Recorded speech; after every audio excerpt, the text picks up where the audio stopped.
Hey, what's going on, everybody? Do we have any Aggies out there? Don't answer. It's a rhetorical question. I already know. We're talking with your basketball coach, Will Jones, today.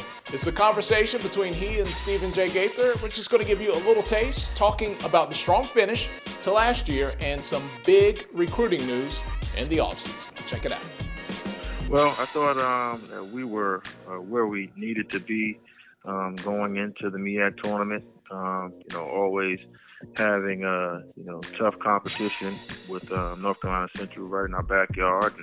And, both teams, competed, the entire way through conference play, and they were able to get a win, an important win at home for the last conference game. And we felt like going into the tournament, we were going to be healthy. And I thought the first game against Howard, 26 assists, 6 turnovers. I thought our guys were primed in the right mindset to be able to play 3 games and have a chance to win all 3 and have a chance to get to the NCAA tournament. But, that didn't happen because of certain circumstances. But where we ended, was definitely tons of momentum, which really catapulted us into recruiting. And we're excited about where we're going forward, with the program. Talk about some of the guys now that they've officially signed. You can actually talk about them. They're no longer just abstract people and shadow following.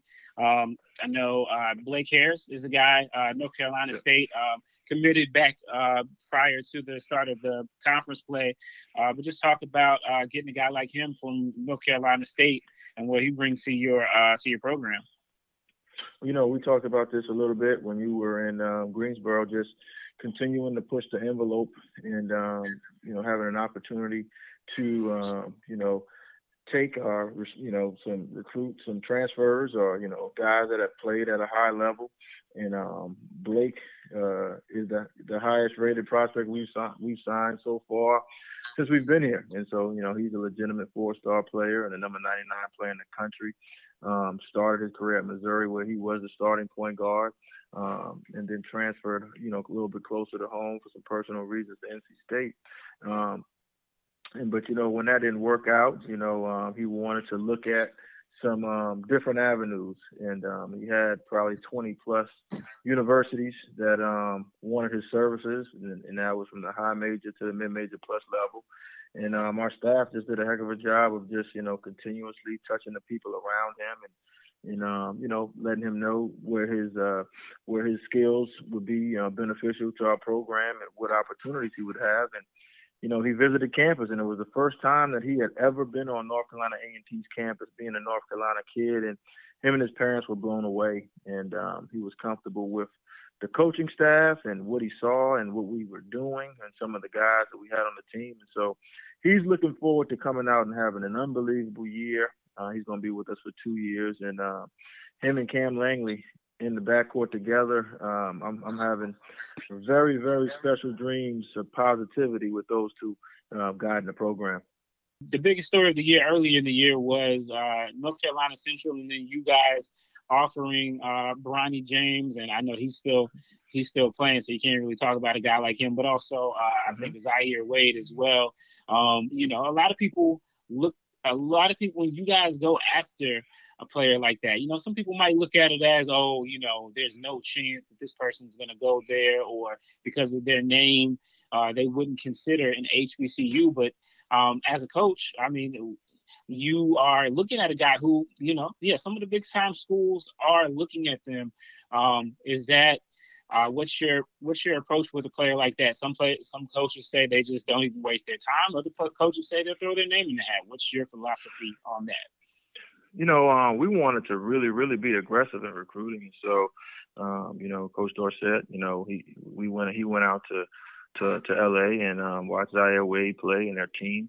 And, we offered, those guys in their gym, and just to let them know that we're going to go after the top players that we have a connection with. And if we do have a connection with, we're going to try to work that connection and recruit them until they say, you know what, coach, you've done a heck of a job.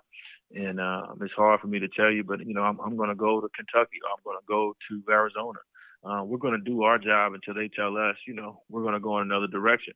But, from our standpoint, there are a lot of players in between. I say it all the time. There are a lot of players in between, the high-level players, Zion Williamson, and, guys at the mid-level that we can get, you know what I mean? And so we're going to continue to push the envelope and recruit the best players that we can get. And it all starts relationships, with coaches and players. And we want to continue to do that, man. As long as I'm captain in the ship, we're gonna be very aggressive in recruiting. Hey, thanks, Coach Jones. Thanks to our Stephen J. Gaither as well. If you would like more context on that interview and to hear the interview in its entirety, just go to hbcugameday.com. You can find it there. And you can also find a special 10% off discount code for some Cross Colors gear. It'll look good on you. You can find all of that at hbcugameday.com. For all of our YouTube subscribers, just click the button on your screen now so you can subscribe and get notifications sent directly to your inbox. Thanks for hanging out with us here at HBCU Game Day.